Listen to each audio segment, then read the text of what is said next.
So, welcome back to Plastic, episode 55. Yeah, 5 say, yeah. 55, I was just had 54 in my head then. You literally just said 55 I know, before we... Yeah, behind the scenes, bro, they're going to know. Yeah, episode 55. It's a lot of episodes. Yeah, man. How are you, bro? Yes, excellent. Yes. Yes, microphone. Yes, I'm good. Yeah, no, I'm alright, man. How are you? You good? I'm okay, bro. I'm That's good. All right, then. I'm good. We got a few things to talk about. Is that my water? Mainly There's one there as well. Is that yours? Whichever one's colder will be the one that is fresh. Yeah, we got a lot of things to talk about regarding like movies and stuff. We got a lot of responses regarding our movie takes and stuff. Yeah. On the clips we made, so we think we're gonna stick to doing a bit of that today. We got some nice comments. We got some not so nice comments. Yeah, but guess what? Usually people like either just agree and go, yeah, that's sound that, or they cry. Did you about see? it. Did you see the? There were two comments on the clip you put out with the Joe Bartolozzi thing, and they were like, I've read all of them. they were like, Joe Bartolozzi doesn't need a shout out from guys with like 400 followers on TikTok. Yeah, and we've it's got like, 317 actually. it's like, brother, like, why the f are you going like hard defense for him? Like, we didn't say anything bad about him. I know, yeah. It was like an ingest comment. He's not your mate. I know. Like, Pull his out of your mouth for 2 seconds. Fucking get a grip. Yeah, it seemed very illogical how people were trying to defend someone we were complimenting. Yeah, exactly. You can't like him. And then, just saying like, oh, don't need a shout out from your. No, I never heard of the guy.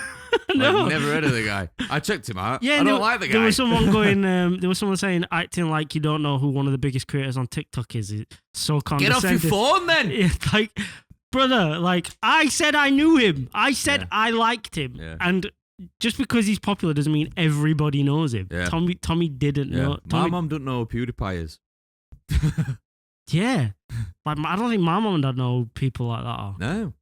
Why would you? Even KSI, people like that were like in mainstream media now. They're You don't still need to know who KSI is. Yeah, no, I mean, but like he's like transitioned into mainstream media, and I bet you a lot of like boomer people be like, "Who the fuck is that guy?" Yeah, because is he in like X Factor or something? Or Britain's Britain's Got Talent, I think it is. And just people, they'll be watching, go, "Who the fuck is this?" Yeah. So for all you guys that did that, we just got one thing to say: cry more. Yeah, please. Yeah, because it's funny. It quenches my thirst. I'm trying to think. I got a couple of good responses on my Spider-Man take. What, in agreement? Yeah, saying that they agreed with my Tom. There was a guy who put, "Bro literally knows nothing," and I had a bit of back and forth with him. And he went back and edited the original thing saying, "Turns out bro actually knows something." Yeah. And I was like, ah. Yeah. It's even better that we put up clips that are like not long enough to fully explain ourselves. Yeah. So then they argue, and we already know the answer. They fill the gaps themselves. But yeah, I got some talking points. Tommy's got some talking points. Yeah, I've put them down on my phone. Obviously, it's used for recording, but I can't remember them all. Just before we go into them, I got a couple of things like to catch up on. I watched on these days gone the new Leo DiCaprio film, One Battle After Another. Oh, have you? Yeah. Yeah. It's okay. Okay. It's okay. The first half is long, bro. Right. It's like a 2-hour, 40-minute film, I think. Yeah. I'm not gonna lie, I struggled through that first hour, but I saw some people gassing it up so much. I was like, I'm gonna watch it. The last hour and a half to an hour is good. Timothy Chalamet in that as well. No. Which one is he in? What I'm thinking of? You're on about the ping pong film. Yeah. No, why can't I think what it's called? Don't know. Don't matter. But yeah, if only I had some sort of device on me that I could look it up. Yeah, I don't want to. Yeah, but the thing is, what I'm finding with Leo now is, back in the day, Leo would be the star of every film he was in. Yeah. Like, he would steal the spotlight. Yeah. The past few Leo films that I've watched, he doesn't. Right. There's always someone that outshines him, in my opinion. And Benicio del Toro in this film is really good. He's a bit really good. Yeah, he's a bit weird. Benicio del Toro. Yeah. He is, but he's really good in this film. Yeah, like in a good way. I mean, he's like, really good in this film. And Sean Penn is amazing in this film. Yeah, he got an Oscar for this, didn't he? He's so good in this film. Is there? He's really good. Right, because he's been out. To me, he's been out of the limelight for quite a while. He's like 65 and he's jacked, bro. He's jacked. Yeah. But he does look older than 65, I think. Yeah, I think his face, but bro, his physique's insane. Man, he fiends for Tiana Taylor in this film. Yeah. Yeah. But yeah, it's a weird film. It's a film that's kind of all over the place. Right. That's what I mean. For the first hour, it's kind of hard to follow. Yeah. And it's kind of being like, where the fuck is this going? It ends up being one scene after another. Like and subscribe and also donate to the Patreon, which doesn't exist, for better jokes. But yeah, I'd say if you power through that first hour to an hour and a half where it's just kind of all over the place, then it sets on track properly where it's going and you're like, oh, yeah, it's good. But it's very random. Right. There's like 3 different storylines all going off at once. Right. And yeah, like I say, it's just a bit random. But it's good. There's good acting in it. Leo's good in it. Leo's good in everything, really. But he is outshone by Sean Penn and Benicio del Toro, in my opinion. Yeah. I don't know why. And don't get me wrong, she's not bad. I don't know why Tiana Taylor got so much hype for this film. Who is she? She's in Kanye West's music video, Fade. Is it Fade? And Nina, hey, she's like, yeah, I know the song, but fucking insane physique, and she's like half naked in it, dancing, covered in sweat and shit. Right. Thanks for watching, everyone. You know if you saw her. All right. She's a good actor, but she don't do noteworthy in it in my opinion. But yeah, it seemed like she wormed her way into that role. No, like she does the role well. Yeah, but and maybe it's not even her. Maybe you could just put it down to the writing of the character. I just don't think it did anything worth the hype it got. Because she got nominations and I think she won an award for it. Is she? Not an Oscar, but I think she won an award. I don't know. It's called Razzie, isn't it? I don't know. That's the worst. Yeah. Also, I told you to start watching it. I'm guessing you didn't because it was very short notice. The horror thing on Netflix. No, yeah. I've only watched 2 episodes. All right. It's good so far. Yeah. Is it all one continued story? What's it called, by the way? Sorry. Something very bad is about to happen. Yeah. I'm getting massive Get Out vibes. Okay. That's the probably biggest compliment I can pay to it. But I can't gas it up too much because it's very early. Right. From what I've watched. It's not. It's more like psychological from what I've seen so far. It just makes you feel uncomfortable. Yeah. That's what it aims to do anyway. Right. Someone like you who's watched more extreme might not feel it as much. Right, okay. Do you know what I mean? Yeah. You're a veteran. Yeah. Hardened veteran of the genre. Just stoic and just sat there. Just miserable as all the way through. There's a couple of shots that made me feel like, ugh. But yeah, it's decent. I'm hoping it's good. I've heard a lot of good stuff about it. That's what made me want to watch it. It's 8 episodes, isn't it? Yeah. Is it one full story then? Yeah. All right, okay. Because I did look at the thumbnails for each one and I thought, oh, is it like just one episode is a story? The Duffer Brothers made it. Okay. And I heard a lot of good stuff, so I was like, fuck it, I'll try it. So they've gone from Stranger Things straight over to this? Yeah. Okay. Mm-hmm. All right. I did if it's all like Stranger Things season 1 with the sort of mystery and that kind of like eerie horror side, it should be good. Like I said, the best compliment I can give it is I'm getting huge Get Out vibes. Yeah. Just because you are questioning everything. Yeah. And every single person in it, you're like, All right. I watched that. Oh, go on. Sorry, go on. I was going to say something that I watched recently. I keep forgetting the title, man. I do know the title. It is oh my god, something. Have fun, don't die. What is it? Keep Summit. Yeah. God, I kept saying it to myself last night because I'm like, it's that. Yeah, I literally looked at something about that yesterday, but I forgot. Yeah, I watched that last night. What's it about again? Well, for one, I didn't enjoy it. It's Sam Rockwell. I did enjoy Sam Rockwell. I think he's awesome. He comes back from the future because AI has taken over and to the point where the Earth has just become an apocalypse. So he's come back from the future. He walks into this restaurant. He says, I've done this 116 times already, or 117 times. Yes. And this is another go at it again. And I need a team of people to come with me to this certain location to like fix the future, basically. And he's like, not you. Because he says, I've already been in the team with you. You're useless, all this shit. And then he comes out with sort of like new team, and he's like, well, this is a bit weird. And then obviously they go on this kind of like adventure to try and. He's got like a USB stick that he needs to get to this house to plug it into this AI machine, and then cure the future. Basically, it's like a 2-hour Black Mirror episode, but not in a good way because it borrows a lot from a lot of different films, and especially from Black Mirror itself. Because are you ever gonna watch it? I had it as like in my brain marked as something I would want to watch, but I'm not going to be upset if you spoil it. There's a bit where this woman,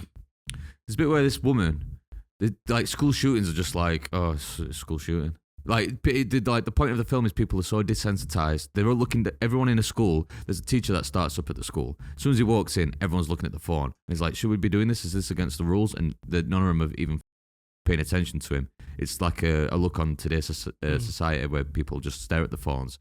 They're so desensitized, and people are just robots. So what am I gonna say? My mind's gone blank. Do you know about a Black Mirror?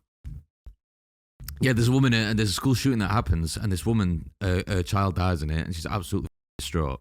But there's these women that are like stood away, going, "Oh, did yours like get shot today?" and all this stuff. But they're like, "Oh, like all this stuff, like weirdly pitiful." And they said, "Oh yeah, just phone this number and everything." So she phones this number or goes to this guy, and he goes, "Oh yeah, we can bring your son back as a clone." But then she sat there. She eventually like goes through with it. But then he's like, "Oh, what was he like?" And she has to pick like different things, going, "Oh, he was happy, cheerful, all this stuff." And like, "Oh, what were his flaws?" And he's like picks clumsy and all this stuff. And then her son comes back, but with like a barcode at the back, and he says, "Oh, do you want the premium version, or do you want the like cheaper version?" But every now and then he'll just speak out an advert. Every now and tell me about it, bro. When it got to that bit, I looked at Danielle and went, What the fuck? Like, this is just rinse and repeat of like Black Mirror. It's like almost beat for beat, especially like adding a few things in, because there's the one where the Black Mirror episode where she loses a partner and then like gets him back, puts him in the bath and all this stuff. But that's way better than this film portrays, because they say, "Oh, we can take all the messages you've ever sent to him and pick up his personality that way." That makes more sense. Yeah, way more sense. Like there's a science behind it. But with this one, from him. Yeah. But I mean, it doesn't work on purpose, kind of thing, with this in this film, because she is just picking like just keywords and stuff, and it ends up not being a son really. He's got like this weird personality. And, I can say that if you would have said, "Yeah, it's pretty much like a son," that would have made no sense. No, it makes sense that it doesn't make sense. Like the fact is, like she's like, "Oh, this isn't my son." So yeah, all that, like that was just like one section of the film, which was weird. And then that's one of the reasons. And then it goes back in time to that story, and then it goes forward in time to the diner what she's in, and that's why she joins teams with him, because she's like, because everyone's thinking, "Oh, the this guy from the future, load of," but then it shows you the reason why they get on board with him, because of obviously what she's just been through with her son. So it makes sense in that way. Otherwise, you'd be like, "Who the going to join this guy who's in this weird see-through raincoat?"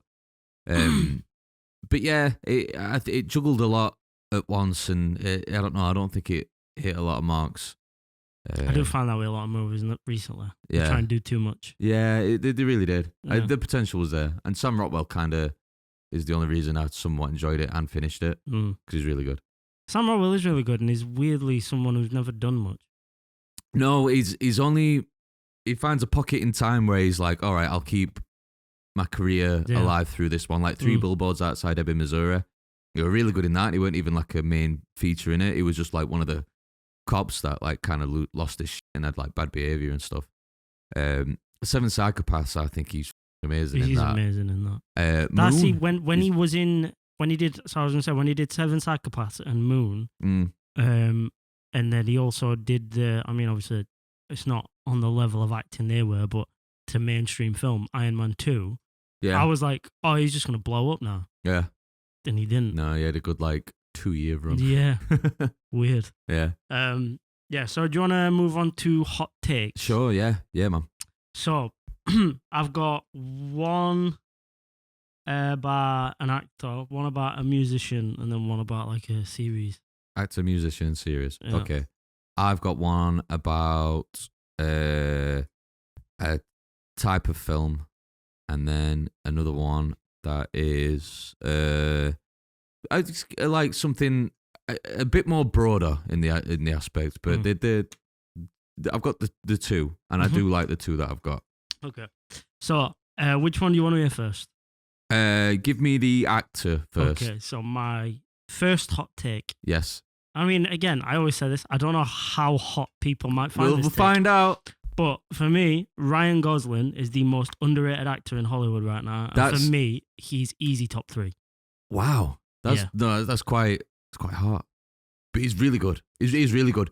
Do you know what I want to watch? Is that Project Hail Mary? Yes. Because apparently it's really good. Yes, same. Same. I think Ryan Gosling, this is like a hot take on a hot take, is better in his comedic roles than his serious roles. Right, so off the back of that, the reason I say this, and I went and wrote a list of the films that back what I say is evidence to back my point. Can I guess one of them?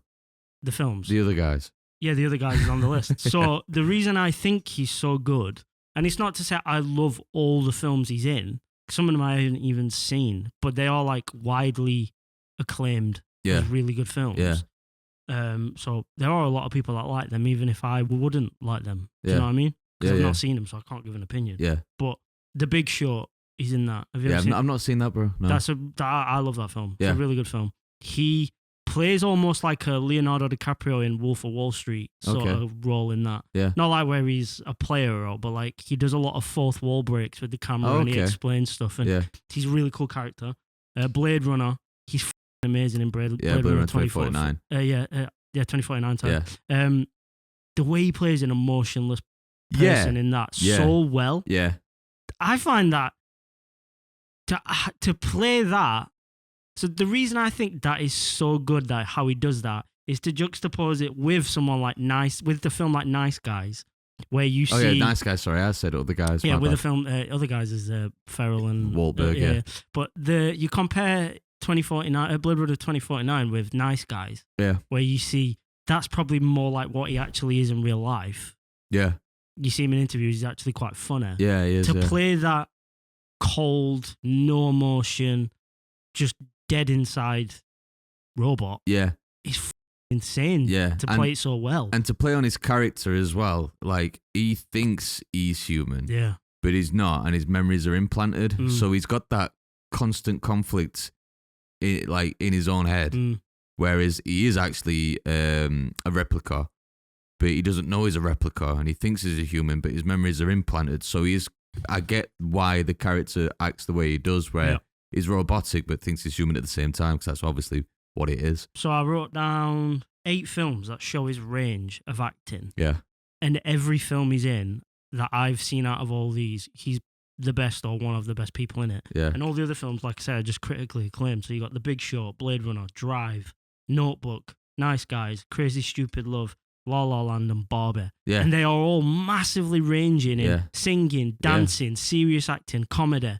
And he smashes every single one. Yeah, he does, yeah. And I was sat thinking about it when I was making this list, and I was like, I don't ever hear his name in best actor talks. That's true, yeah. And I just think that's a good point. That's crazy, because I can't think of another actor that ranges as widely as he does. Yeah. And if you think about a film like Drive, which is a 15-year-old film, and then you think about Barbie, which is what, a year old now? Yeah. Like upwards towards 15 years of a career, of a solid career as well. Out of all them, regardless of what I've seen or not, I don't think any of them flop. No. And especially not because of him. Have you seen Crazy Stupid Love? I have not, no. Is that with Emma Stone? And Steve Carell and stuff like that. Oh, right. Ryan Gosling and Steve Carell and that, they're two, they're dynamic, and that's so funny. Yeah. It's really funny. Like I said, Blade Runner is amazing. Nice Guys is hilarious. I've never seen La La Land, but the people that I know that did see it really liked it. Yeah, it's been on my list for a while. Never seen Barbie, but obviously that was critically acclaimed. Yeah, but I don't think it's my sort of film anymore. No, but Barbie as a film kind of sucked, but he's really good in it. And yeah, when I was thinking about it, I was like, it's weird that he's never really brought up more as a big actor. Yeah. And there was other films as well, but I don't know enough about them to even put them on the list. He was in a film, something to do with gangsters. Gangster Squad. Yeah. I was going to put that on that, but then it's like, it's a bit of a tongue-in-cheek film. Kind of, yeah. But Josh Brolin and Sean Penn. Yeah. We went to the cinema to watch that. I know we did, yeah. He's good in that as well. Yeah, he's good in that. He's smooth as fuck. Because he goes to the bar and he just says like 3 lines to a lass, doesn't he? And then he's like, got her, kind of thing. Yeah, like he's just good in everything. Yeah. He's really good in everything. I was sat thinking like, surely there's a film that I've watched where he's in it and I'm just like, and I couldn't think of one. Yeah. He's just good in everything. That's good. Good outtake. So yeah, if you agree, leave a comment. Yeah. If you don't, go f yourself. Let me just break squeaky bum all before like checking out like, oh my god, please work. My second hot take. Yes. Jay-Z is the most overrated rapper in history. In history, in my opinion. And that's not to say he's the shittest in history. He's just the most overrated in history. Yeah, I'd probably agree. I could think of maybe 5 that I think are better than him. And that'd be Kendrick Lamar, Jid, even Kanye West himself. I was going to say Kanye is better than him. Yeah. And he rode the coattails of Kanye. Eminem, but that's quite an easy pick. And someone else. There's a few. Again, I was sat thinking about this the other day, and you can go through every generation of rap, and he was never the best. No, yeah, he's hailed as one of the GOATs. The Blueprint album came out in like very late 90s or 2000 or something like that, and Kanye West did the production for that as well, or primarily did it. And but I feel like that was like this sort of like limbo time for hip hop, I think, because you just finished with the Tupac and Bigger towards the like mid to late 90s. And then I felt like there were a pocket of window where nothing really happened, and then 50 Cent sort of came along with the bling rap. You had beef between Jay-Z and Nas in like mid to late 90s. But same again, like Killuminati came out in like 95, Nas's album and stuff. And I think Nas is better than Jay-Z. Yeah, Nas is better, yeah. Again, everyone said, oh, Jay-Z won that beef. Why? Yeah. Because he had more money? Maybe, yeah. Oh, maybe he was just... Because he was banging Beyonce and he got more fame? Yeah. Because Nas is a better rapper. Yeah. Again, just my opinion. And the thing is, well, when you hear about like debates on who's the greatest rapper, you rarely hear anybody say, oh, my favourite rapper is Jay-Z. Yeah, that's true. You can make a case for every other rapper. A lot of people say Kendrick. A lot of people will say, even like, I know you don't really like him that much, but a lot of people say Drake. A lot of people say Eminem. A lot of people say Kanye. Like, people like, you rarely hear Jay-Z. Yeah, just as an entertainment kind of value as well. I just don't. His delivery's boring to me. 100%. His the way his cadence, his rhythm, and just his voice. Yeah, annoying. Yeah, it almost sounds like he's whimpering. Yeah, like I'm going to try and do an impression then. His signature of yeah, like, oh, get yeah. Oh no! Don't get me wrong. I like some of his features. What? Just like little bits of him. Yeah, because I feel like in small windows of like a song, he can fit a song well. Like, for example, Suit and Tie, Justin Timberlake. Yeah. His feature in that is really good. Yeah. He fits that song really well. I just don't like listening to his music. Yeah, it's true. But yeah, again, if you don't agree, go f yourself. Yeah. Oh, tell us why you don't agree. Well, yeah, obviously, but still, after you've finished typing, go f yourself. yeah. And post. Right, time to go. But, you know, maybe educate me. Tell me some songs that you think are amazing. I'll give them a listen to, because I've not listened to loads of his music. I'm just going off what I have heard. And if you said to me, oh, you should try this and I like it, I will come back on here and be like, do you know what? I'll take that back. The Blueprint number 3 is one of the worst rap albums I've ever heard. Listen to that first. Okay. And then my last one is, it's not really a hot take as such. I don't say compared to them two, but I don't know, maybe it is. I think your anime people might get a bit pissed off of me. Let's do it. Despite subpar animation at times, Invincible for me is the greatest animated show ever made. Okay. Because it has subpar animation at times. Like, it's bad animation at times. Right. I think that's a hot take itself. I think a lot of people would be honest. If you're honest with yourself, a lot of the time, the animation in Invincible is not good. Yeah. It's just the writing. That's the difference between a based opinion then, isn't it? And someone who just can't cope. Like, and for me, if anything, I think it's, in a way that it's critical of its animation, it's also a huge compliment to its writing. Yeah. Because it's so popular that I'm saying, despite its animation being average at times, maybe sub-average, its writing is so good it carries it to these levels of being amazing. Like, I watched the newest episode this morning before we come out. Very good. So good. Yeah, I can't wait for the next episode, and it's a week away. Yeah. I've literally just finished watching the latest one. Are you usually said that you're a person who waits for the full season to come out, aren't you? Not with stuff like this. I can't not with stuff like this. Because I will get it spoiled for me if I don't. Yeah. And I don't want it spoiled for me. Right. Don't get out spoiled for you, bro. No, this thing normally because the thing is, I try to avoid spoilers a lot of the time. You must not do a good job. Me. It's TikTok and Instagram. That's what do it for me. Get off him.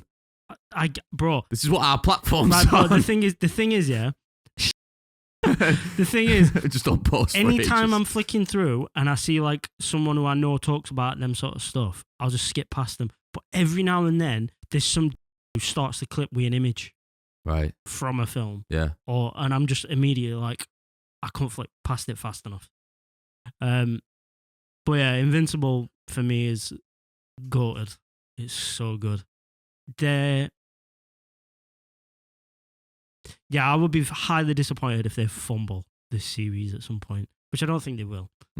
But bro, I encourage you to watch it. I will, because I do want to carry on with it. So good. I want to tell you something, but I don't want to spoil it. Yeah, don't tell me. Yeah, there's no need. And then when I do watch it, we will come back to it. And has Kieran watched it? Do you know? I think he said he watched season 1. All right. Leave it at that, Key. Season 1 is very good. Season 2 is a bit of a up and down season for me. Season 3 is so good, and so far season 4 has been really good as well. Because you start to see Mark come into his own, and just all the things that people are complaining about, you can't complain about no more. They're addressing it, sort of thing. So yeah, I'm enjoying it. It's good. Sweet. I want you to watch it really bad. Yeah, I will. I swear I will. I'm still not watching Arcane though. The amount of times he wants me to watch something, and then anything I suggest, he just hasn't that's watched, not true. Including that's not true. What? That's not true. Have you finished Death Note? I'm halfway through. Took him long enough. I know. I'm halfway through. Because I try my hardest to not watch things that I want to be able to talk about at work. What? I try my hardest, not things that I want to talk about on here. Yeah. I try my hardest to not watch them at work because I actually want to. Oh, you're not engaged enough? Yeah, I feel like I'm not engaged enough if I watch it at work. So it's hard to find time to watch it at home. Have you been watching Invincible at home? Yeah. Obviously, it's a week by week thing. I have to squeeze it in when it comes out straight away. And that one battle after another, I watched it in bed the other day. The reason I say it's long as well, I started to fall asleep. That first bit of one battle after another. And I was like, you watch now, though, isn't it? I was like, no.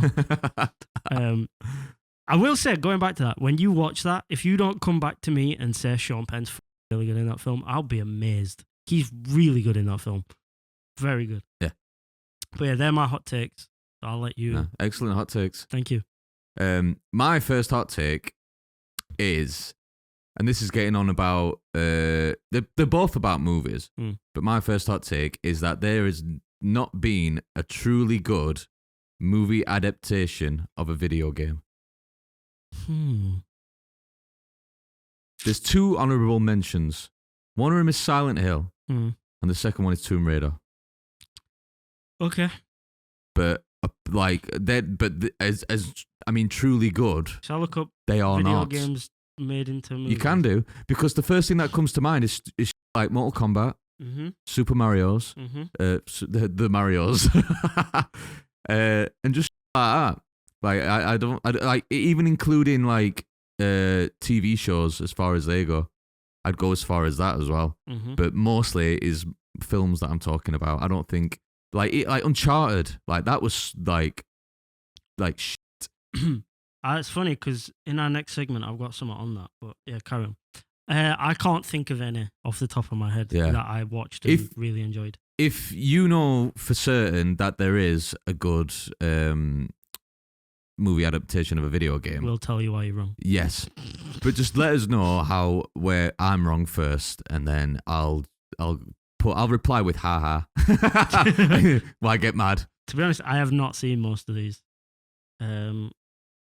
Silent Hill's on there, yeah. Yeah, Silent Hill, but only the first one. Yeah. But it's okay, that film. It's by no means like, wow, what a film. Need for Speed? Come on. The bit where Aaron Paul is crying when the crash happens. Yeah, that were all right. The 3-second slow-mo clip, yeah. There's loads of Pokemon films. Five Nights at Freddy's, I never watched that. Off. That Borderlands film was apparently Jesus. Guess what Borderlands rating is on Rotten Tomatoes? Is it bad? Is it? I don't know. I don't want to. It's percentage on yeah, I don't want to understate it. Is it 38? 10%. 10%. But I remember everyone was saying how bad that film was. Yeah. Jeez, 10%. There's the thing about Rotten Tomatoes, though, is that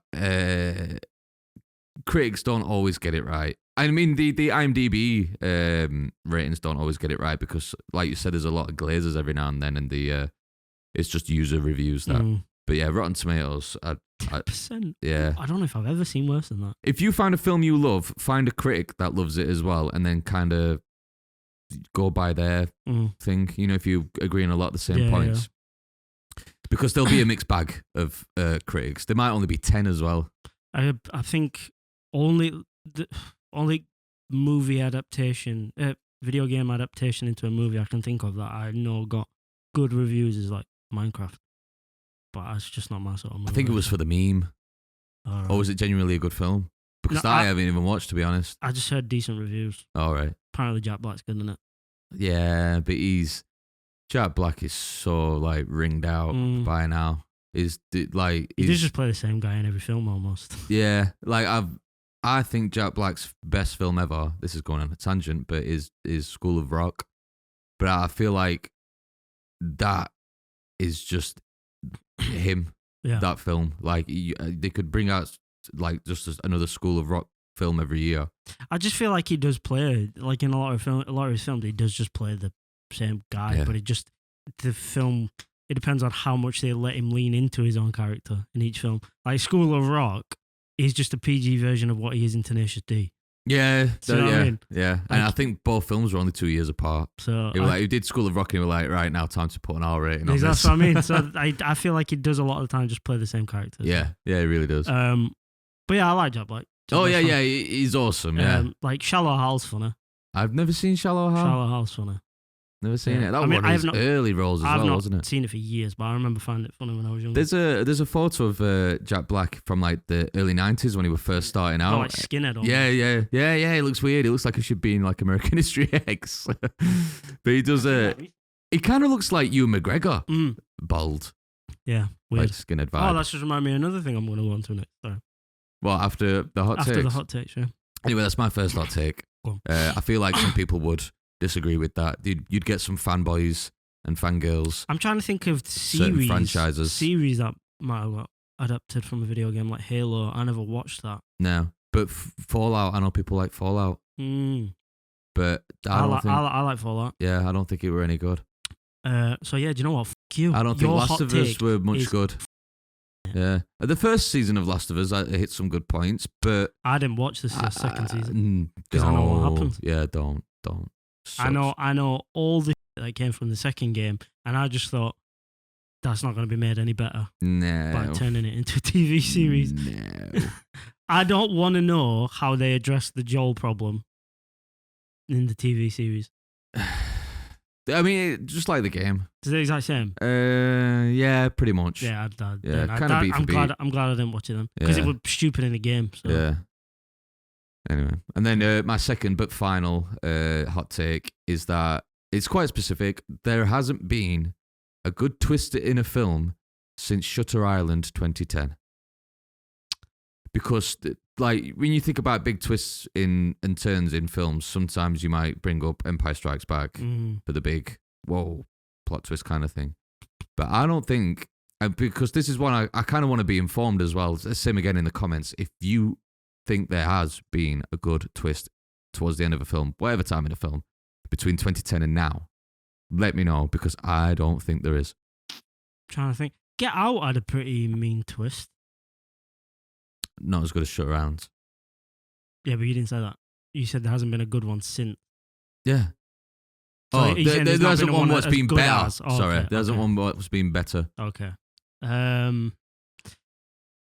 It's weird because I was thinking about like a hot take based on movie twists, and I couldn't think of one. I mean, it's kind of a thing to think like, oh shit, I've got to try and go through a catalogue of films. And it's hard to think on the spot. I bet there will be. There may be. Let me know. But saying that, you're a big movie buff, more so than me, so you might know. But then it's just based down to opinion, isn't it? True. Because I might bring up a load now that I don't think is as good, like you said with Get Out, which is good. But I don't think it's as good as Shutter Island. I think it's sick. Shutter Island is good. Yeah. Very good. And I think it's one of the 10 films that's in my top 5. Shutter Island.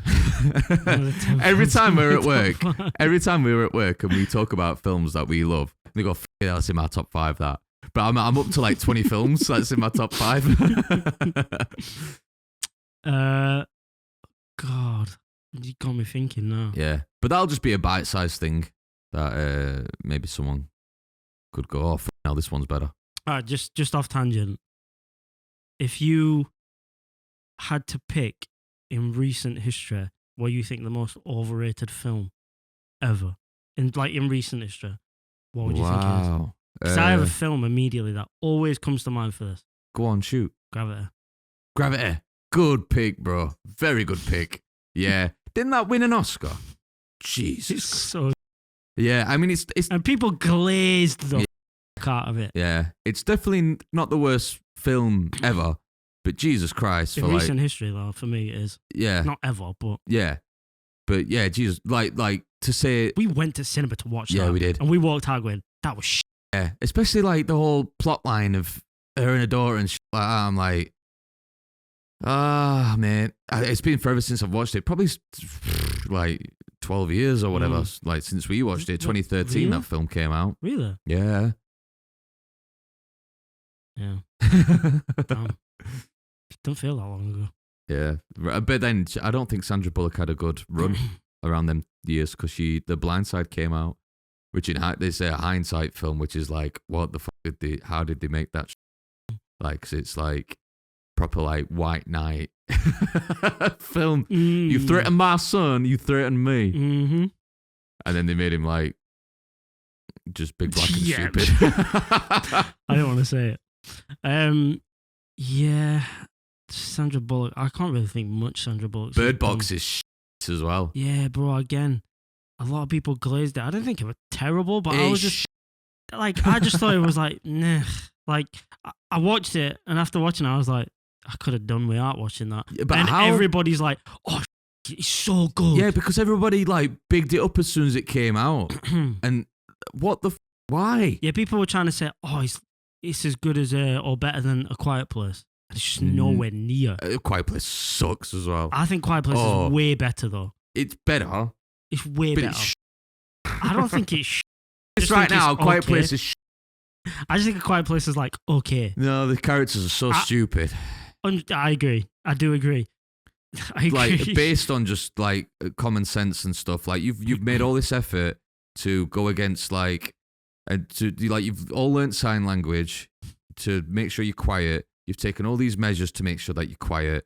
You've gone and got your sim pregnant. What the fuck? Like, and through childbirth and stuff, you know that's going to be bad.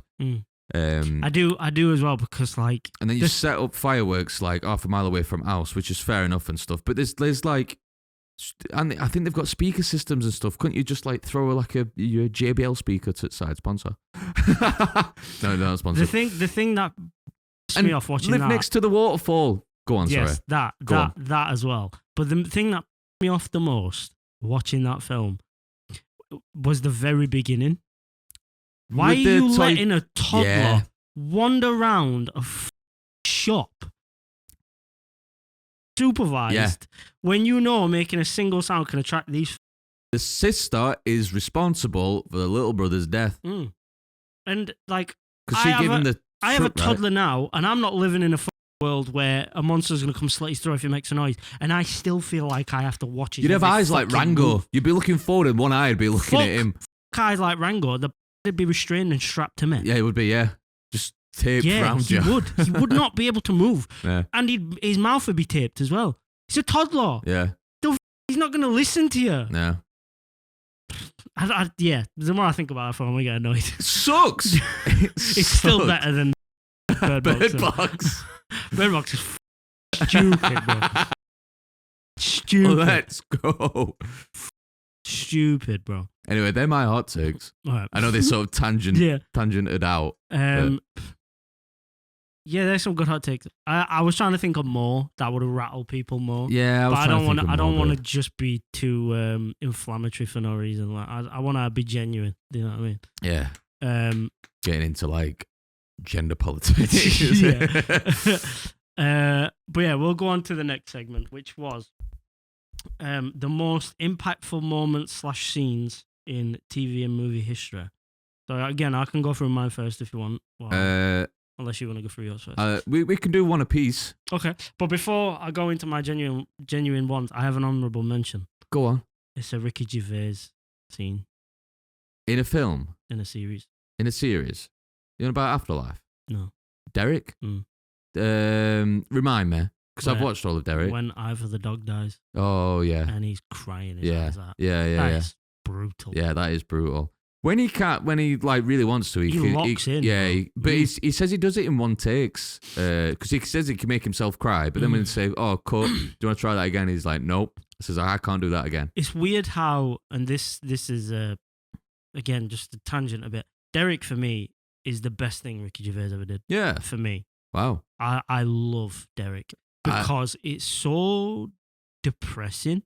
Yeah. But it's also so uplifting at the same time. Yeah, it's like being happy with so little that you've got. Because when they bring in the lass, who's like a bit of a bad person or something, but they bring her in and they fix her straight because she works there and stuff.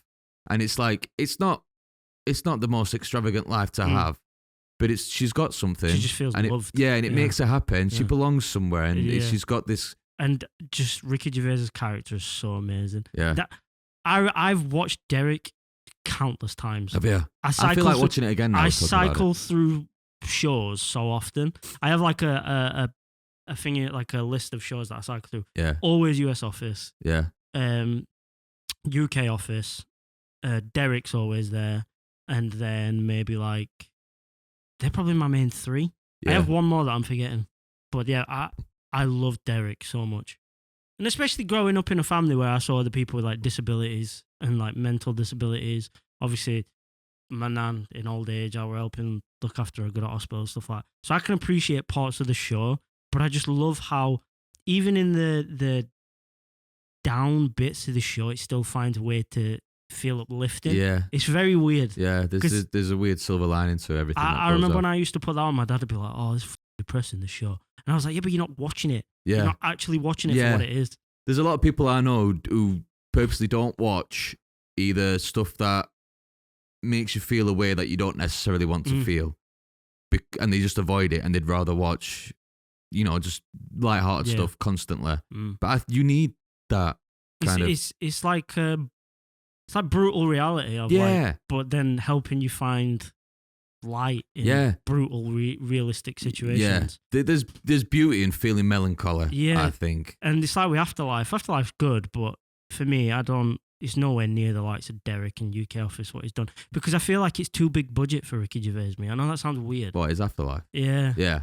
Because you watch stuff like the UK Office and Derek, and it feels well, it's all raw. kind of in one location, isn't it? Whereas Afterlife, he's going from his office to his home. Yeah, it's like because obviously Derek as well is filmed like a mockumentary again. Yeah. Like Office. Yeah. And it just feels really raw. Yeah. Whereas I don't get the same feel with Afterlife. Don't get me wrong, it's still hard hitting and emotional, and I watch it and I loved it.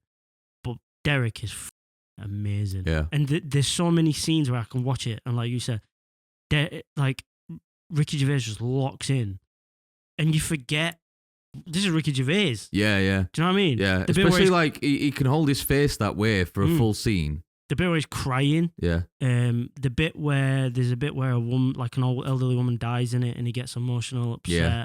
And there's a couple other parts where you're just like, wow, you can feel that. Yeah. And then you snap out and you're like, oh, that's Ricky Gervais. Like, Yeah. I'm gonna go watch his stand up and laugh for an hour straight. It's very juxtaposing to what you used to. Yeah. Do you know what got me locked into Derek?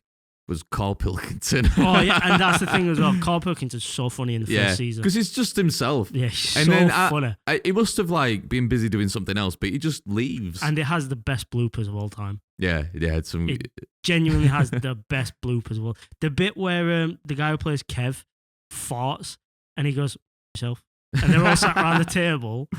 Oh mate, it's so. Is that funny. the same one where he's sucking beer out at carpet?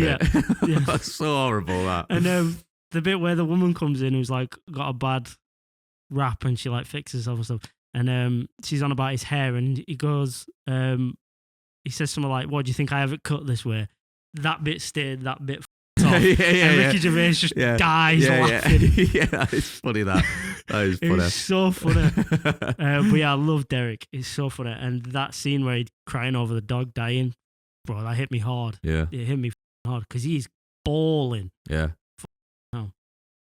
But yeah, that's my honourable mention because I couldn't put it in with the rest of them because the rest of them are big. Yeah, they are up there. Like there's two that I'm thinking of, which if they're like probably the most famous ones, then you'll have probably thought of them as well. I'll stick with. So I've got 1, 2 from series and the 3 from movies. Okay. So I'll because I've got 5. I'll go through them quick. I'll try to be quick.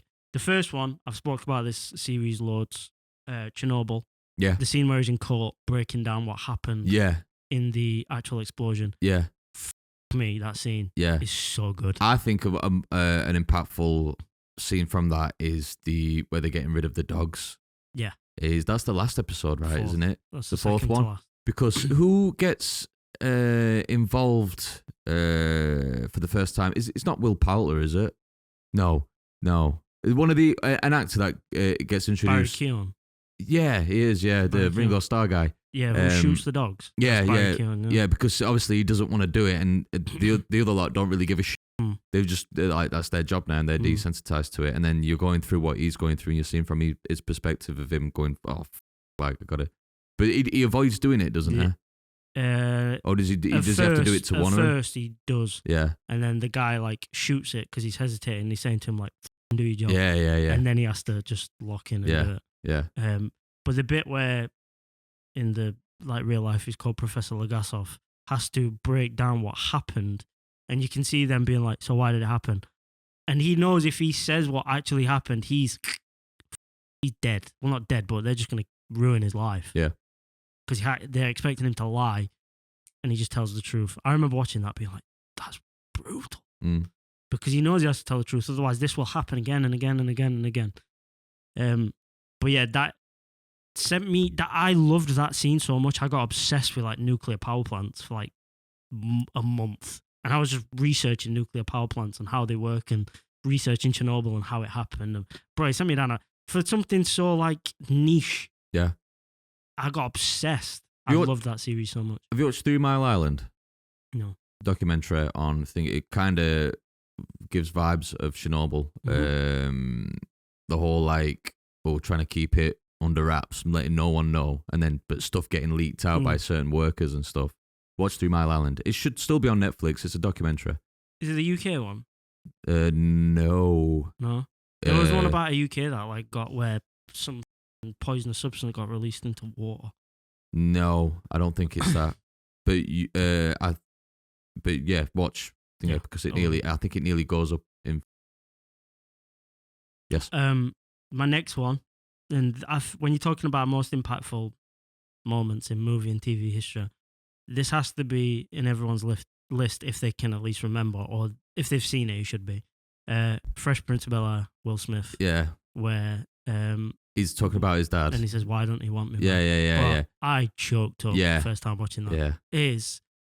It's so sad. Yeah, it's such a simple question, but it's kind of rhetorical, isn't it? Like the like drop from him shouting with anger, to being like, to hell with him, and he's like just putting on this brave front of, "Come on, Dad, I don't care, I don't need him, I hate him," to then he brings his walls down to Uncle Phil, and then he just lip starts to quiver, tears, and he's like, "Why don't he want me, man?" Yeah. Bro, I watched that, I was like, that's hard. Yeah, it does. Horrible. It goes really hard, especially for like a sitcom. And then by the end of it, like, because you've been laughing the whole way through, and then you go, "Whoa, like, where did this come from?" Like, it's finally. Have you watched all of Fresh Prince? I have not. No, I've watched all of it, and it is. If you've never watched it, it's surprising how many moments there are like that. Yeah, like actual raw, like hard hitting moments. This bit where Carl gets drugged with speed, or he takes speed to help him revise or something, and I think Will gets blamed, and Will like starts crying nearly because he's looking at Carl and he's like, "I nearly killed you, bro. Like, I didn't mean to do that. I'd be lost if you died." And again, it's another moment where you're like, "Oh, weird." Yeah, it's really get caught off guard. Yeah, but that scene where he's like, "Why don't he want me, man?" I can't think of many scenes that affected me emotionally like that. It's brutal. Yeah.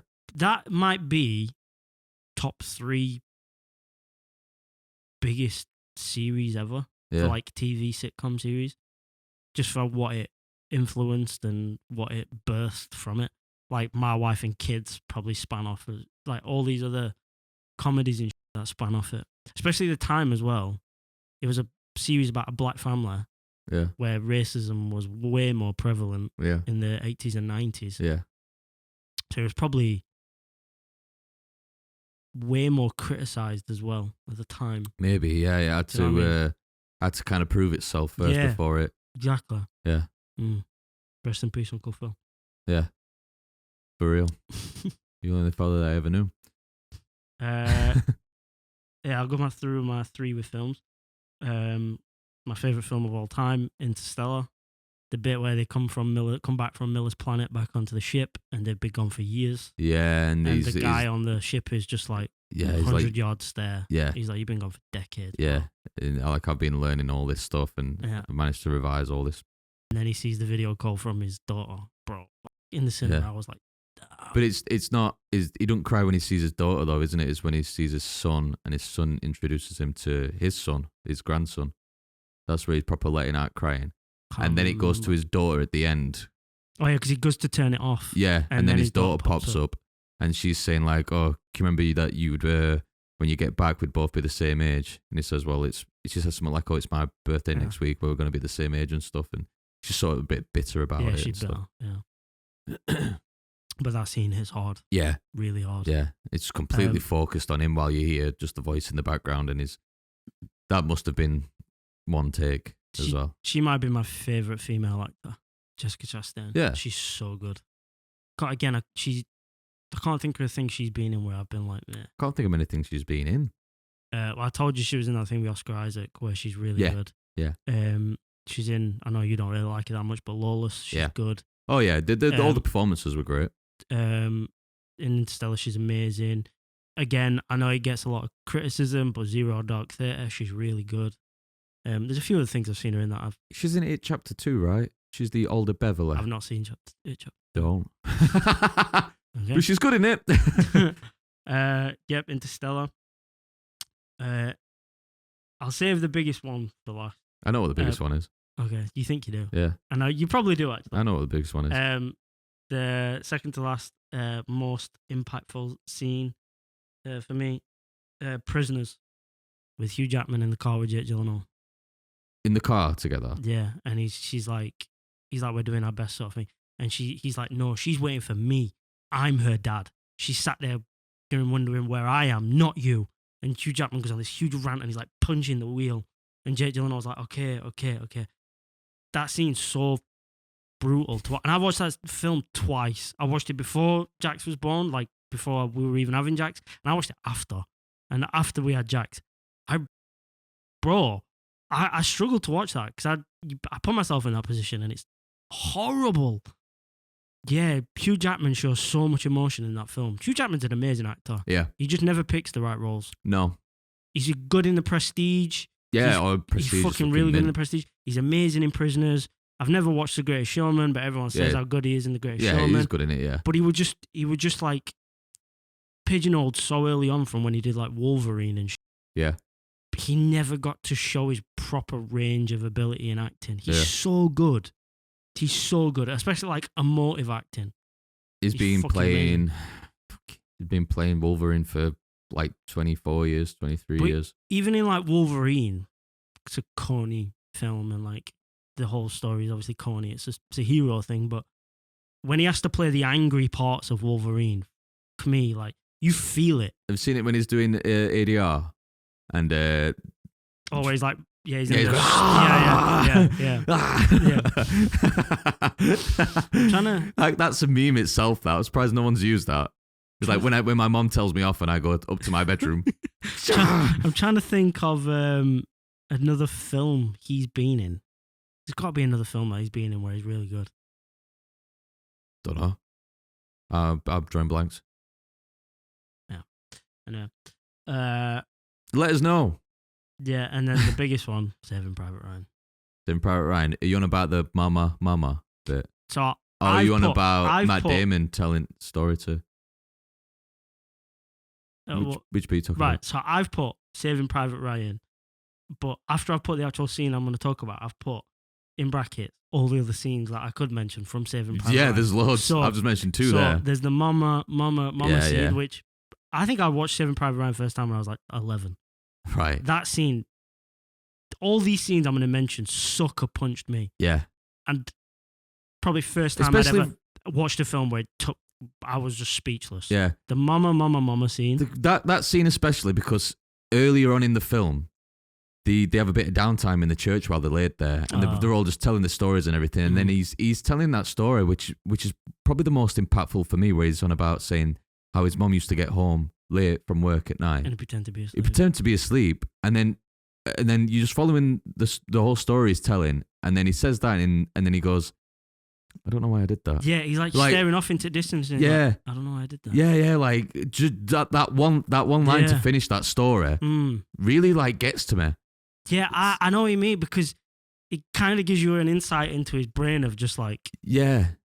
Like, why? Yeah, like I'm just thinking back now and why did I do that? You can see the self-realization of his character being like, yeah, why did I do that? And it's almost like regretful of like not spending more time the mom and being with his mom. Yeah, because he's not with her now and he may never be with her again. And he's saying like, I don't know why I did that because if I opened my eyes and welcomed her home every time, I'd have spent more time with her instead of just pretending to be unconscious. And then obviously when he sits in your brain and then when he dies, the first thing he starts calling out for his mom. Yeah. Bro, that scene walloped me. Tough. It's speechless. It's tough. And they're all like panicking like and he's bleeding out to no end. You already know that he's going to die even though they're jabbing him with morphine and all this stuff. But they just keep jabbing him with morphine because obviously they just want him to have a painless death. Bro, the more I'm thinking about that, wow. I think I actually know now which one you're actually on about. I don't think you do. Are you on about... about that? No. So I'll just say, the most impactful scene for me in Saving Private Ryan is not the fact that it's the most emotional. It's just the raw scale of it is the opening scene. Yeah. The opening scene is the most first impactful scene. half an hour. Is it Omaha Beach? Yeah. Where they're just running on, and like every pan of the camera is just something being like, whoa. Yeah. Like the guy with no arm. Yeah. The guy with no face. The guy who just gets domed in head. Yeah. Like every scene it pans to, it's just something else of like, whoa. Yeah, but like I said, there's so many other things. Like, for me, growing up, the most impactful scene when I was younger, I would have said, was when he stabs him. They're fighting over the knife, and he stabs him. And it's weird at such a young age for me to think about something like this, that it made me think about like your own mortality. Right. So to be faced with your own mortality in such a brutal way, if he was fighting for his life, and don't get me wrong, the fact that op and is on the other side of the wall and can help him, I used to get so angry when I watched that film, as if like this time I watch it, it's going to be different. He's going to help him this time. But when the German finally starts to get on top of him and he slowly pushing the knife down, he's like, wait, please, wait, we can talk. That he's then realizing like, oh, I'm going to die. Yeah. Like I'm going to die. Yeah. So he's just begging for his life. Yeah. So when like I was watching, trying to actually be rational now. like he's gone from I can beat him to please stop, I don't want to die. Please stop, I don't want to die. That's borderline horror. That, like how it makes you feel. I was watching that being like, could you imagine in the moments before your death, you know you're dying and it's at the hands of someone else and you're begging them, please don't do this. Yeah. That's horrific. Yeah, that hit me like a train the first time I watched that. But for me, the most impactful scene has to be the opening scene, just because there's so much that goes off in that scene. Yeah, it really is, yeah.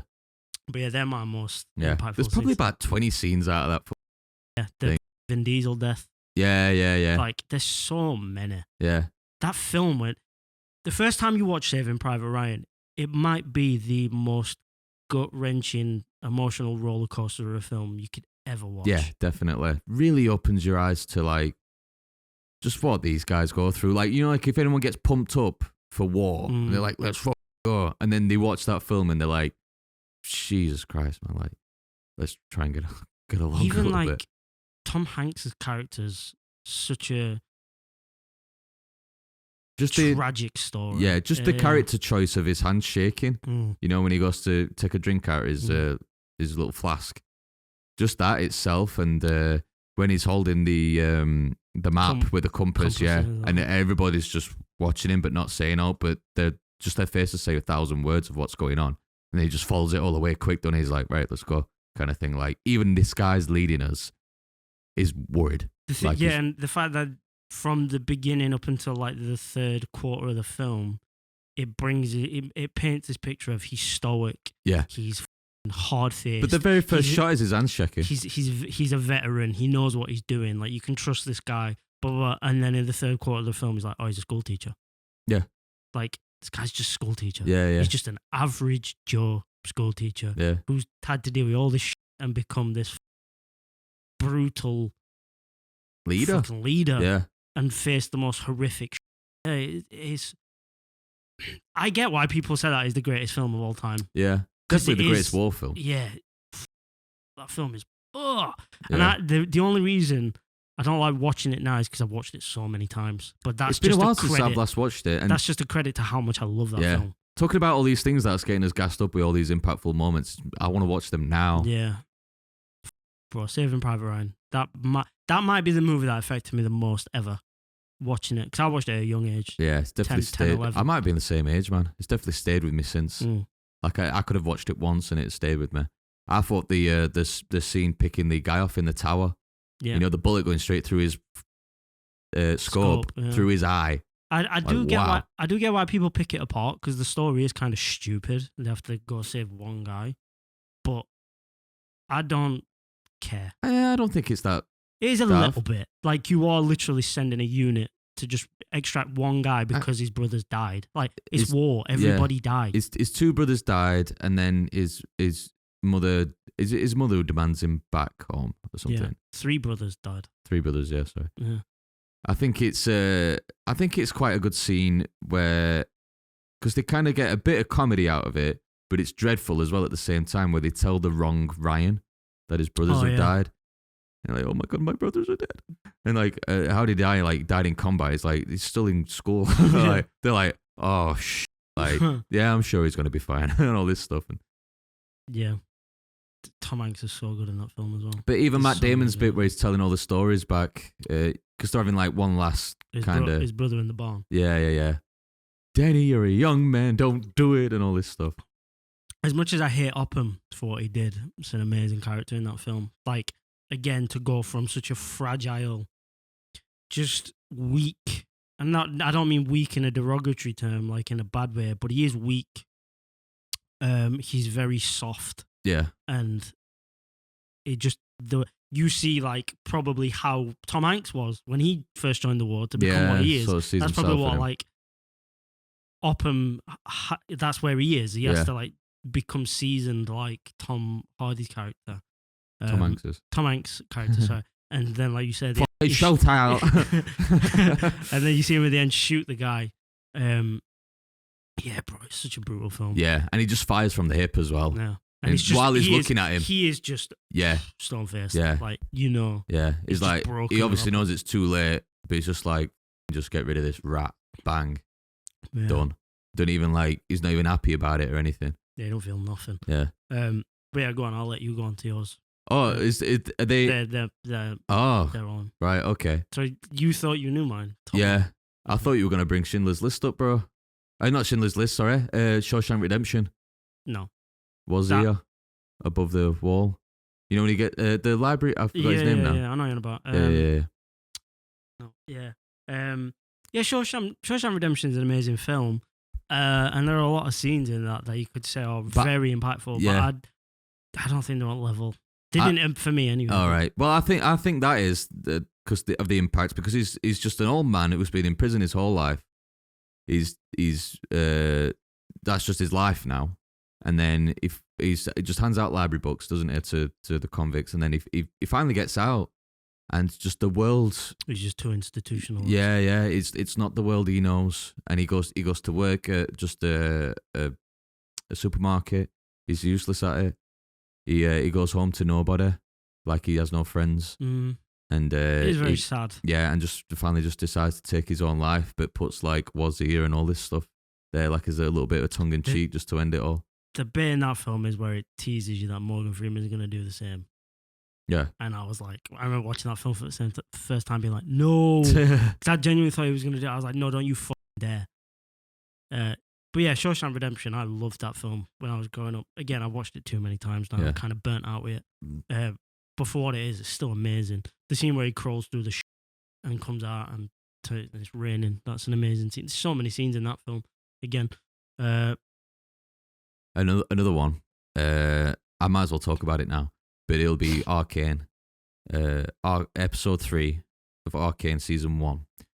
It's about a group of kids that live in the underground, and they go around to the top, and they sort of like steal stuff, and they cash it out downstairs. That's how they make their living, kind of thing. Group of kids, but there's one who's especially younger. She's called Powder, who tries to help, but everyone calls her a jinx because she's like bad luck for every time they do something, because she's just unskilled. She can't like carry herself or help in any kind of way, but she's always trying for the first and second episode, always trying.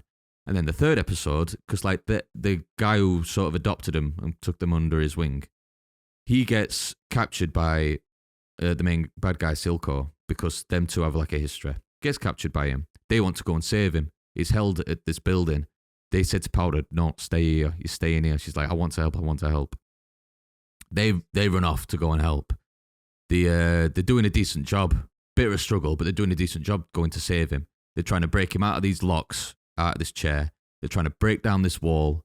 One of them's fighting all the guards off. She's got like these big metal fists, bang, bang, bang, beating all them up. The main bad guy, Silco's like, fuck, I'm about to lose this.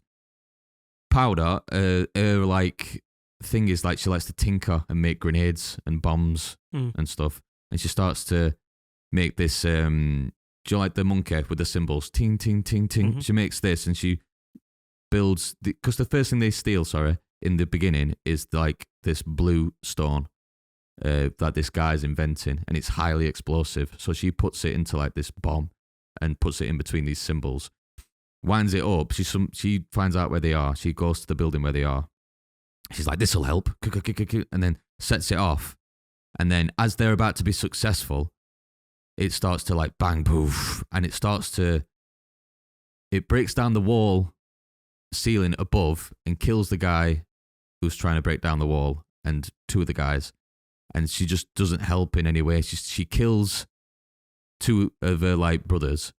She gets their adopted dad dead. He ends up dying, and her main sister, who fighting everyone off, finds her at the end, and she goes, "You're a jinx. Like you've ruined it for everyone. Do you realize what you've done and all this stuff?" And she's like, "I'm only trying to help. I'm only trying to help." And the animation's so good with her crying her eyes out and the voice acting and stuff like that. And it made me cry when I watched it. And this was like a third time round. And just the sound effects, the score in the background, and then the Silco ends up, she abandons her, she leaves her, and Silco ends up finding her on the floor crying her eyes out, and he takes her under her wing, and she's saying like, "Oh, she's not my sister anymore," and to the other one who abandoned her, and that's how she becomes she's Powder and then becomes Jinx, so she turns into a bad guy for the rest of the season. I know that's a lot to talk about, especially for something you haven't watched. But no, I know that build up for them first 3 episodes, man, is ridiculous. I know the thing about like the series is about two sisters that are going at each other. So, yeah. So I knew where you were going. Yeah. That is really impactful for me. That the rest of the season's really good, story wise and everything. But I could just watch them first 3 episodes, knowing the rest of the story, and just being happy with that. It's so good. Brilliant. So is that in your 2? No. Okay. I just had 2, but I was thinking about that while you were talking about a series and stuff. Go on, then name your 2. What other 2 have I got? You don't remember? No, I forgot that because I've been talking about that so much. I was so into it. Were they movies or series, or can you not remember? All of them. Because I was going to write them down. I'd say Schindler's List is very impactful towards the end with the Jewish people putting their rocks down on top of Schindler's grave. For me, Schindler's List, if you're going to name a scene, it's one I of wait 2. for Dr. Schindler. Where he's carrying him off. No. You know which bit I'm on about, though? Yeah, you're on about the old guy. Yeah. It's how they... Bro, it's how they fall to the floor after being shot. It looks real, yeah. Like, how the... How did you do that? For me, the 2 most impactful scenes are pretty obvious. And when I say obvious, I don't mean that in a snotty way of like, it's obvious. I mean like, it's obvious as I think most people would pick what I'm about to say. Are you about the child walking off? Yeah, that. And the bullets hitting the floor? Yeah. That's an obvious one. Yeah. And then obviously the last scene where he said they can go. Yeah. And he's looking around and he's like, the pin, this could have been 5 more people. And he's like, a ring, 2 more people. Yeah. A car, 10 people. Yeah. And they're like, you've done enough. Yeah. And he's like, I could have saved more people. And he's like having a breakdown. And it's like, bro, you just saved, what is it, like 1,000 or something people? A lot. I don't remember. Yeah. It's like, no, bro, you've done enough. Yeah. Like, you're one guy. Yeah. But at the beginning, it's kind of like part of the problem, isn't it? Yeah. But then it must just be that guilt and that regret. Well, because he benefited from the, I won't say the word because he'll get flagged, but the German system, he was making money off of it all. Yeah, that's what I mean. Kind of like being part of the problem. Yeah, and then I think his conscience kicked in. Yeah. And he was like, I need to fix definitely. this shit. Yeah. I've been outside his factory, outside the gate. Bro, I want to go back to Krakow so bad. Yeah. Lauren wants to go. I think when Jax is a bit older. Yeah, I think we're planning on going at some point. Obviously, we haven't booked out, but if you ever wanted to head down. Yeah, if you do it, it'd probably have to be next year. Yeah, I mean, it won't be this. Yeah, it'd probably have to be next year because obviously we're wedding and it may not even be next year. By that point, Jack to be a bit older, he could probably stop over someone's house and we'd go for 2 nights or something and experience Auschwitz and shit. I've remembered my other one. Go on. This is such like, this is so talked about, but another impactful scene from a movie would be Forrest Gump. Oh, can I guess which scene? You can. Right. Is it the Bubba? No. Oh, Lieutenant Dan. Where no. Oh, I thought you were going to be the Lieutenant Dan where he starts swimming. Oh, that bit. Yeah, no. That joke is the only... It's just for me and Chris, that joke. Lieutenant Dan. Yeah, you ain't got no Lieutenant Dan. Yeah, don't help me. Anyway. Which scene in Forrest Gump? I thought you'd have got it straight away. Where he sees a little boy and is he like me? Yeah. Yeah. He goes, he finally sees. I forget that's at the end of the film because there's so much shit that happens in the film. Yeah, it goes through a lot. At the end of the film, he sees Jenny. There's a little boy there. Yeah. He doesn't know who he is first. And then he asks his name. And she goes, his name's Forrest. And he goes, that's your son, Forrest. And then he's like, he starts to drop, like, realizing. And then he asks. Oh, God, bro, I remember. He asks. He goes, is he smart? And then she goes, is it the top of his class? And he just like, yeah, but he says, my like, God. Is he smart or is he like?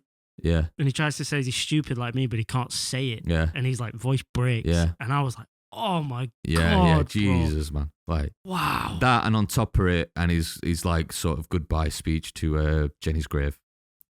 He's so smart. Yeah. Jesus, just to play on that. Even I played that in my brain then, and it made me. Yeah, it's so impactful. Yeah. It just makes me like thinking about it. So smart. Jenny. Yeah. Oh God, bro. Even though Jenny's one of the worst characters ever made. Fuck that, bro. Wow. That. You were chasing tail for nothing, Forrest. Like Jesus Christ, bro. What a. She is, bro. She's a. Man, that guy. Oh wow. Yeah, you deserve better, Forrest. So much you better. deserved better. Damn. The amount of like the amount of times you tried to protect her and she fought you off. Like. Dang. Anyway, that's another impact. Can I say it though? In that film, what is she dying of? Because it's like implied that it's like AIDS or HIV. Then surely he's got it. Yeah, that's what I thought. And surely the kid's got it. Yeah. But he never clarifies. I don't know. He ran it off. Just felt like dying. Yeah, I always found that weird that that's never clarified. Yeah. Just all of them. Yeah. Drop dead after a bit. That's why Philadelphia's the sequel to Forrest Gump. What a film. Yeah, what a film. Yeah. Mate, do you know how many times like people talk about Tom Hardy? Tom Hanks. Tom Jesus. Hanks. Tom Hanks, sorry. And the thing is, I paused then. There's a lot of people that talk about Tom Hardy and I go, no, it's Tom Hanks. I paused then to try and get it right, and I still got it wrong. The amount of people that talk about Tom Hanks' films and what his best films are. Philadelphia's not mentioned. And nobody says Philadelphia. Yeah. Denzel Washington is amazing in that film. Yeah. Tom Hanks is only amazing watched it once, but yeah, really good film. Really good film. Don't get me wrong, Tom Hanks is good, but Denzel Washington steals. Oh, yeah. He's his lawyer, right? Yeah. Yeah. In the beginning where he goes into his office and tries to say, like, I want you to represent me, blah, blah, blah. And it's like, what, all the other guys turn you away? You had to come to a guy like me. And then he explains it, and Denzel Washington's like, don't want to touch him or go near him. Because by then they didn't know how it was spread. Yeah, it's an amazing film. Hard-hitting film as well. Imagine that.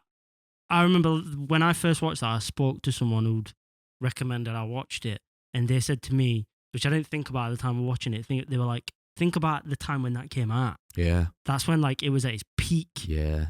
And like 93? Yeah, like AIDS and by then everyone was terrified of it. Yeah. So imagine when people were watching that film, like that would have been a mind fucker of film to watch at the time. Yeah. But then, like you said, somehow it was just kind of forgotten afterwards.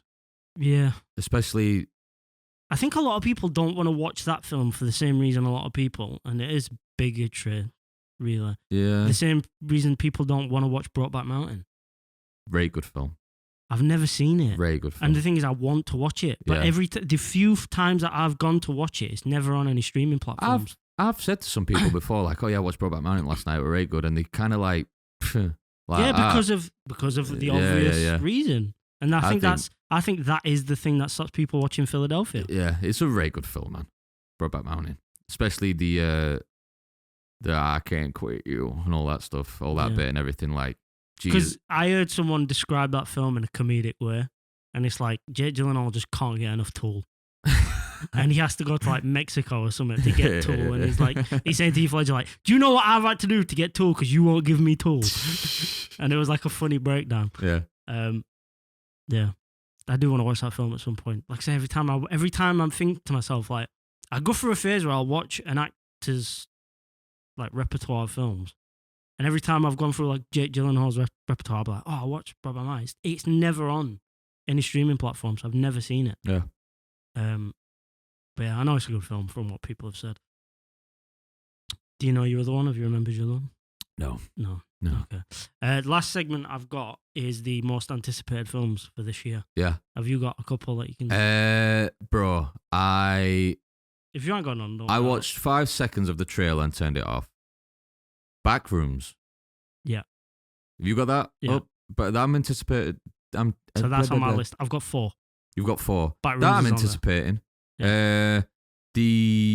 I've seen an actor who I know in the very first bit of the trailer, but I turned it straight off. It's the guy who's in like 12 Years a Slave and all that lot. Yeah. It's like Elijah, something like Yeah, that. He's got a weird name. Yeah. His second name, he's even spelt really weird, I think. Yeah, go on, what you got? The Odyssey, obviously. I'm gassed for that film. What's Christopher Nolan with the Roman, shit. Yeah. Not Romans, sorry, Greeks. Yeah. And you got like Tom Spider-Man, Tom Holland. You've got Matt Damon, Anne Hathaway. So many big stars. Yeah, solid. I love Anne Hathaway, by the way. Yeah, amazing she's actor. Brilliant. She's beautiful. Like, yeah. From her first ever film to now, she still looks the same. Yeah. She's never done a bad film. No. Jessica Chastain. Anne Hathaway's no, I'm only joking. Anne Hathaway might be my favourite, thinking about it. Yeah. I don't think I've ever seen a film where she's been bad. A lot of films I've not seen her in, but everyone's saying that Emma Stone is like maybe one of the top 3. I can see that. Like, it's the roles she's been taking and stuff. I can see that. Recently, but I just haven't been watching her films. Again, do you know what? Thinking about it, like Ryan Gosling, her range is crazy. Yeah. You think of Superbad? Really is. Superbad, and then going into like Gangster Squad, and she's in that. She's in Crazy Stupid Love. Yeah. Poor Things as well. Like, I haven't seen it yet, but it looks strange. Yeah. She has range, bro. Yeah. Spider-Man. There was a comment who said that besides the animated, TASM 2 is the greatest Spider-Man of all time. And I respect your comment, but wow, you don't know. Bro. Check yourself. Yeah. You don't know nothing. So I got Odyssey, Backrooms. You got Dune Part 3 up there? Nope, because I haven't seen the others. I've seen Part 1. Enjoyed it. I'm looking forward to seeing Part 2, but Part 3 is December this year. Again, no streaming platform has Part 1. They all have Part 2. Do they? I can't find Part 1 anyway.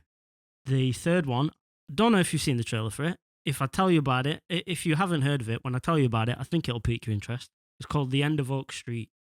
Right. And from the trailer, it is basically a neighborhood that just gets teleported, or like whatever, however you want to describe that, back in time to dinosaur times. Right. Okay. Apparently, it is a Cloverfield film. Right. It is linked to the Cloverfield universe. Oh my word. By J.J. Abrams, Bad Robot, all that lot. I don't know if that's going to be any good then. I don't care. My interest is piqued.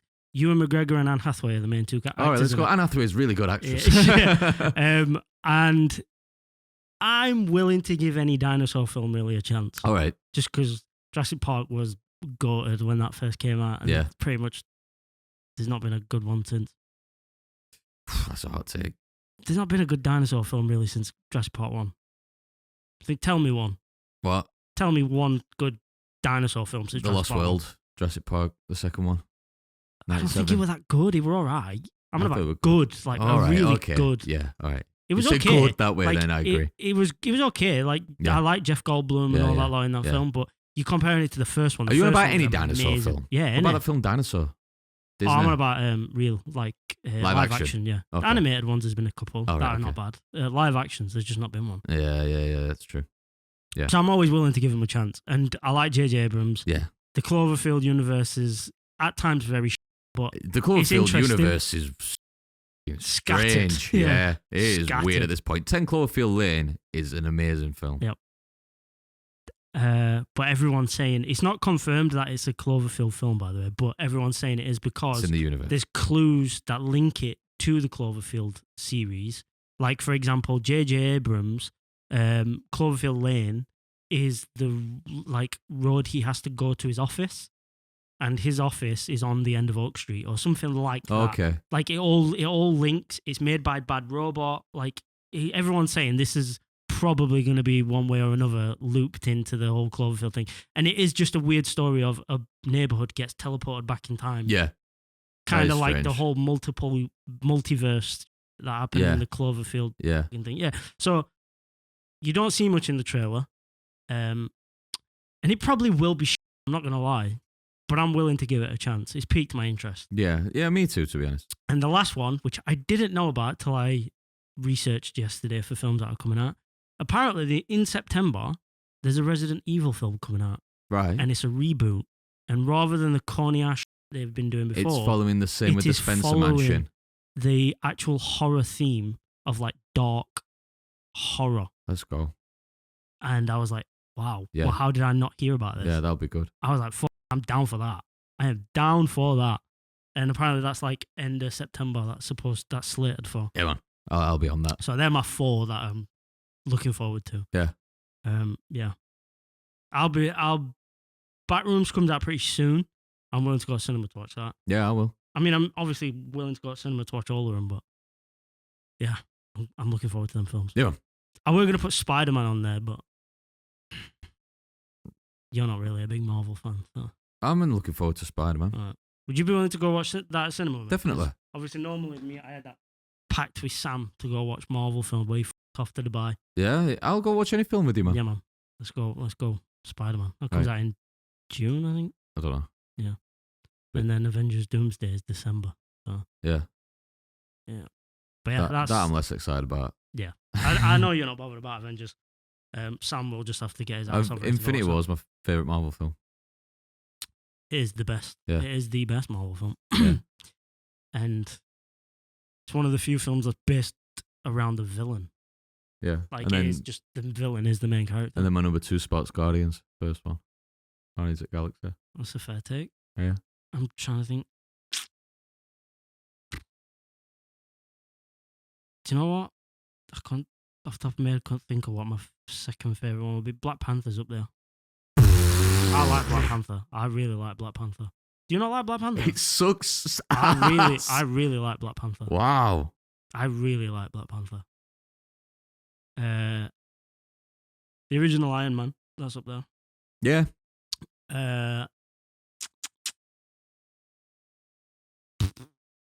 Yeah, that's gonna take me a while to try. Yeah. Because the thing is, they're either good or they're terrible. So. Do you know what trailer I have watched?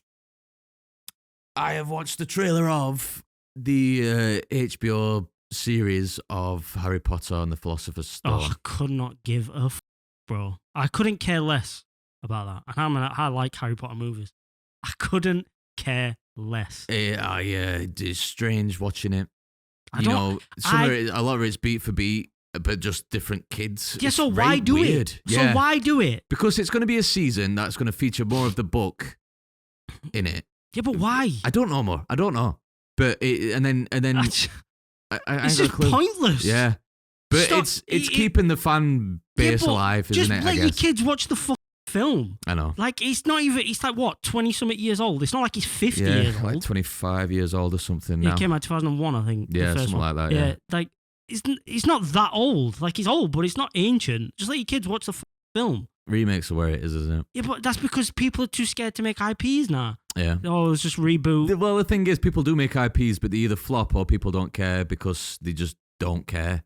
Yeah, but that's because when your thing is now, like your studios will drop 200 mil on an IP, that is a gamble. But where you see your smaller creators, they'll do a small budget film where it's not as much of a gamble and you can do more risks. Because, if it don't work, it's only 10 million budget, it's not end up world sort of thing. You're going to make your money back probably either way, just through on seats that want to watch the film. It f***s me off with all these reboots and nostalgia at minute. Yeah. Doing my... Does me, man. Winding me up. It's terrible. It's so annoying. Really annoying. You see Mangra? Like when I saw this Backrooms trailer, I'm not going to lie, first thing I thought is like, oh, for f***'s sick. That's what got me thinking about movie adaptations of video games. I'm thinking, has there been a really good one yet? But then, just the first 5 seconds of the trailer, obviously, trailers get you hyped. Saying that, I'm kind of being a hypocrite because I'm gassed for Resident Evil. Which No, is I a am. reboot. I am. I mean, well, kind of, but it's the adaptation again, isn't it? 'cause Like all the movies they've made for Resident Evil haven't gone towards the same theme as the games. No. They've just been like this weird action, Yeah. like neo, whatever the fuck it's called. Stupid. Yeah. In, Plus, early 2000s cinematography with films like that are strange. yeah. Like What was with the weird metallic bluey layer. From Resi 5, the guy with the axe with the sack on his head. Yeah. The scene in the shower where she like slides under his knees. Have you seen that one? No. She's like fighting him and then she's like Like the whole fight executioner, scene. innit? Yeah, like the whole fight scene, and then you hear like a guitar riff like kicking like and like water spraying everywhere, and she slides under his knees with a sawn-off shotgun and blows his head off, and it's like got nickels in it instead of bullets, and like the nickel goes to the camera like in slow mo, the blood all over, and you're like, Yeah. What is I'm this guessing that shit? bit was in 3D. Yeah, like what is this, bro? Fuck me. But when I saw that they're doing a reboot and they're going to make an actual scary sort of thing, I was like, come on, that's what you want. Yeah. I think they've seen the success of the scary side of the recent games and they're like, oh, we should just do that. Yeah. There's certain type of films and TV series that are, the way I can describe it is that they're like a place on Earth that doesn't exist on Earth. It's like it's in a dome. Do you know what I mean? Like it's in a different, because you run about saying like, oh, this neighborhood goes back in time. Mm-hmm. But then I think about like this area of where this was filmed is its own place on Earth, but in a different universe kind of thing. I think True Detective Season 1 does it, where it's this kind of like Louisiana kind of look, but it's not. You know what I mean? It's all like a dream state kind of place. I think Twin Peaks does it, where it's like, it kind of like, have you ever seen Cabin in the Woods?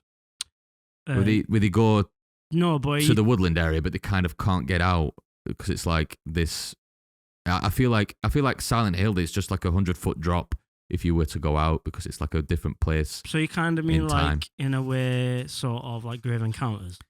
No, that's kind of you're on because that's a building rather than an area. Well, but that's I mean, a building like where they literally get trapped in. But something kind of on par. So like instead of a building, it's like a town. Yeah, so you expand the borders of the building to a town rather. Kind of, yeah. But it's not literally they're trapped there.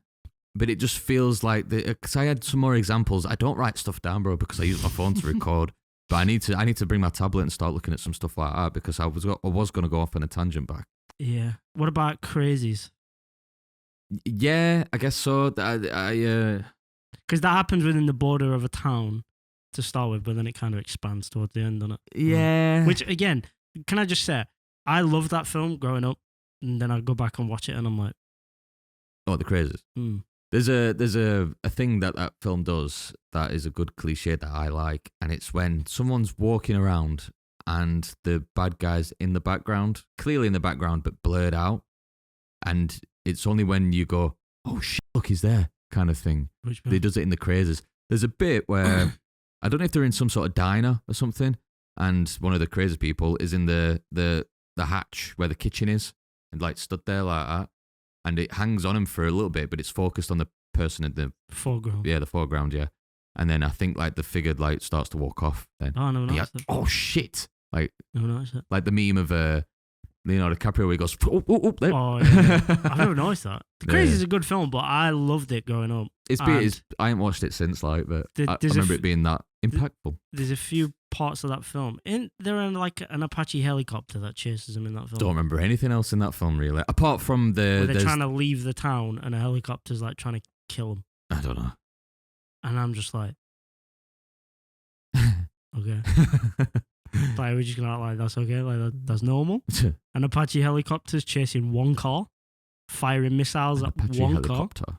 Yeah, it does guns and machines and everything. An absolute destroying machine, or whatever the f it says. But yeah. Thank you for watching, guys. Thank you, everyone. Bye.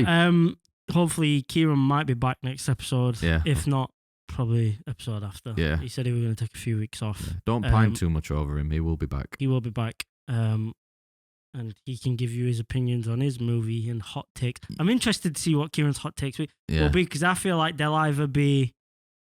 Skips are not crisp. I think they'll either just be really stupid or just like... And when I say stupid, I mean something like you've just said that we'll look at him and just be like, yeah. Or they'll be like hot takes. Yeah. Do you know what I mean? Yeah. Like spicy. Yeah. It's going to get people riled up. Yeah. Stay tuned for that. Yeah, you can, honestly, stick around, you can roast the other guy. Yeah, if just this is your roast him. first time, there's a third guy that should be here. Yeah. Roast the out of that guy. Because low-hanging fruit. Thank you and goodbye. Thanks, guys. Bye. Bye.